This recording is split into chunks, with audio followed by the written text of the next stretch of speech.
everyone, welcome to Pinoy Gun Culture. Our episode for today, bad habits in shooting firearms.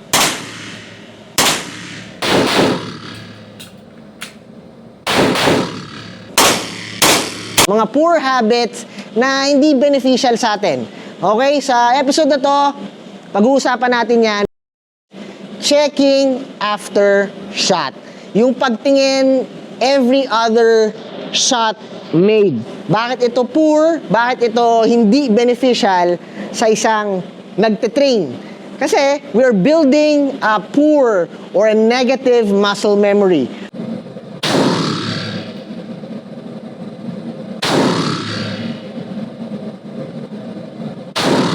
When you are facing a real-life situation, this comes into play. Pag nasanay ka na every shot you're checking, maaari mo tong madala sa real-life situation, and that will not help you. Again, mga ka-gun culture, we are talking about home defense and self-defense.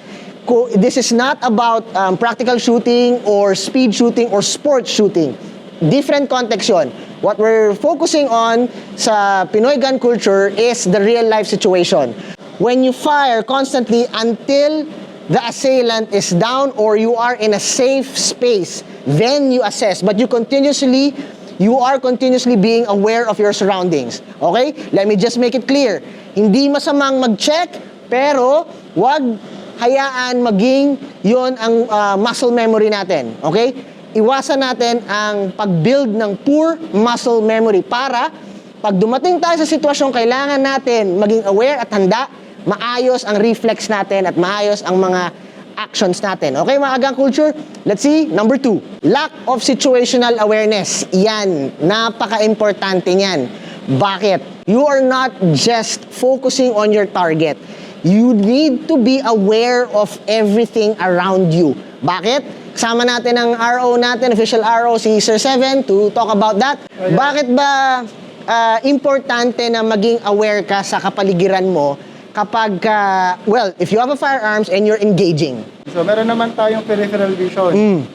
So, normally kasi, pag pumuputo ka, para nakafocus ka lang dyan lagi. Pero dapat, lagi ka pa rin mag-check sa paligid mo. Paligid, no? Oo. Tapos, syempre, idagdag na rin natin doon yung pinatawag na muscle discipline. Yes. Muscle discipline, lagi tayong dapat automatic, lagi siyang nakatutok sa safe zone. Yes, yes. Okay, so it's either on the downrange or dito sa lupa or doon sa gilid na alam natin na ang barrier ay hindi tatagusan ng right. Plus, meron pa tayong tinatawag na trigger discipline. Okay, so always din natin trigger finger out.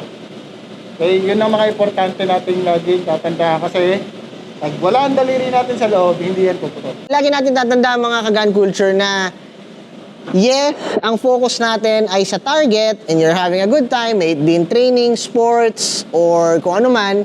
Pero dapat, katulad ng sinabi ng RO natin, aware ka rin sa mga nangyayari sa paligid mo. Kasi hindi mo kontrolado ang nangyayari. Maaaring may biglang tumakbo dyan, may malaglag dyan, or hindi natin alam, other situations that would need your immediate response. Okay? So again, hindi healthy ang I don't know kasi kapatid, meron tayong tinatawag na tunnel vision eh. Yeah. Hindi yun mali. Hindi natin sinasabing mali yun, pero hindi din doon natatapos yun, mga ka-gun culture. When you have that tunnel vision, yes, you think of your target, you think of what you need to do, but you also need to be aware of everything that is happening around you. Search and assess. Yes. So once you engage, pagkatapos mo pumutok, titik ka left and right. Pero ang nozzle ay nandun pa rin sa safe zone, trigger finger out. Point number 3 is going too fast.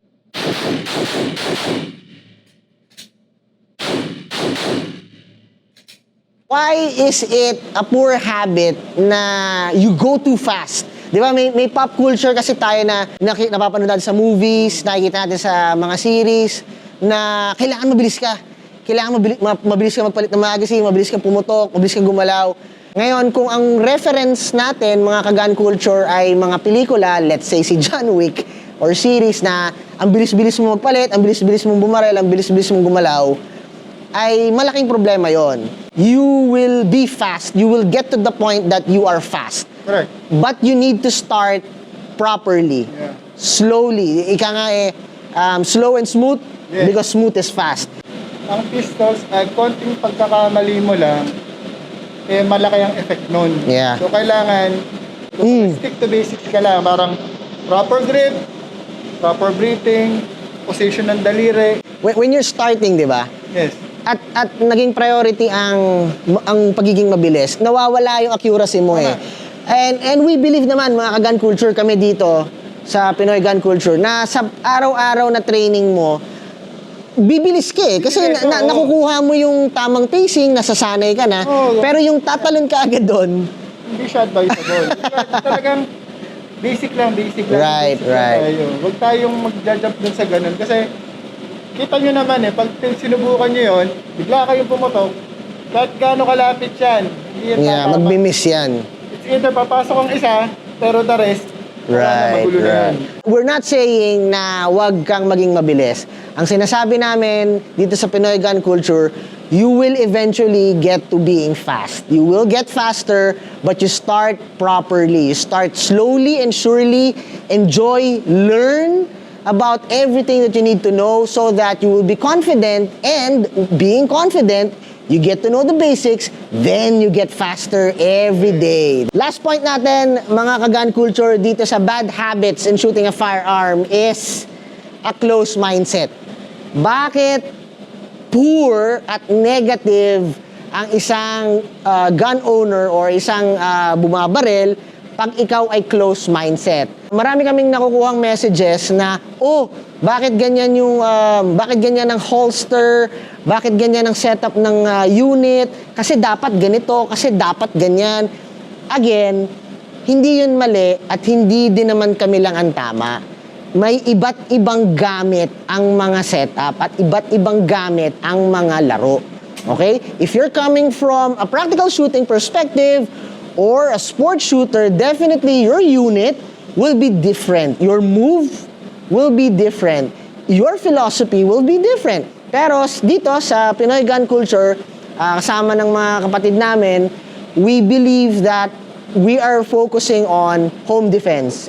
Bilang civilian, dahil di naman kami mga uniform personnel, ang aim namin ay paano natin mabibigyan ng aral ang mga kapatid namin, kayo, na i-equip ang sarili natin para sa mga sitwasyon na hindi natin inaasahan, ay makakagalaw tayo ng maayos. Kailangan kasi dapat tayo ay laging open-minded dito lalo sa sport na to. Kasi pagka nag-stick ka lang dun sa alam mo, pahihirapan mo yung sarili mo. Kumbaga, kaya nga tayo nag-a-advance eh. Yeah. May mga technique na mas mapapadali at mas mapapadali natin yung pag-shoot. Na mas may enjoy natin. Ngayon, kung close-minded ka, hindi mo may enjoy yun. Yeah. Frustrate ka. Right. Kaya parang, bakit sila nakakatama lagi ng ganun? Bakit ako hindi? Dapat tayo ay maging open sa learning. Lalo ngayon, napakaraming gun vloggers, trainings, kahit yung mga professional, nila-live stream nila yung mga trainings nila. Maging open tayo sa mga bagong nating pwedeng matutunan. Again, I always say this, eat the good, spit the bad. Focus kami sa kung paano kami mag-grow. Yung mga nakikita nyo, mga ka-gun culture na mga drills namin, nire-release namin sila, pero more than that, ginagawa namin yun para matuto rin kami. Again, lahat yon kasama sa pagiging open-minded to adapt and absorb new learnings. New setup, new gear, new movement, everything para lalo tayong mag-grow. Ngayon, kung hindi ito makaka-benefit sa'yo, you don't need to adopt it. Okay? Pero, negative trait is sticking in a closed mindset na you're not allowing the new things, the new generation to fill your cup up. Okay? Kasi magiging stagnant ka, at pag naging stagnant ka, dun ka na titigil mag-grow at hindi yun beneficial for you and people around you. We hope that you learn something. Ito yung top 5 na nakuha namin based sa mga messages, based sa mga comment, based sa mga engagement from our YouTube family and our Facebook family. And we hope that you learn something. Dalangin namin na may matutunan kayo. Again, hindi kayo mali, hindi rin naman kami ang tama. Lahat tayo natututo para maging masaya ang experience natin dito sa Pinoy gun culture. Whoop whoop! Hello mga ka-gun culture, ako nga pala si Brian. Like and subscribe our YouTube channel and follow us on Facebook. Again, if you have any suggestions sa ginagawa namin, please do comments para sa comment section. Maganda yan, dagdag sa algorithm yan. Anyways guys, thank you for watching.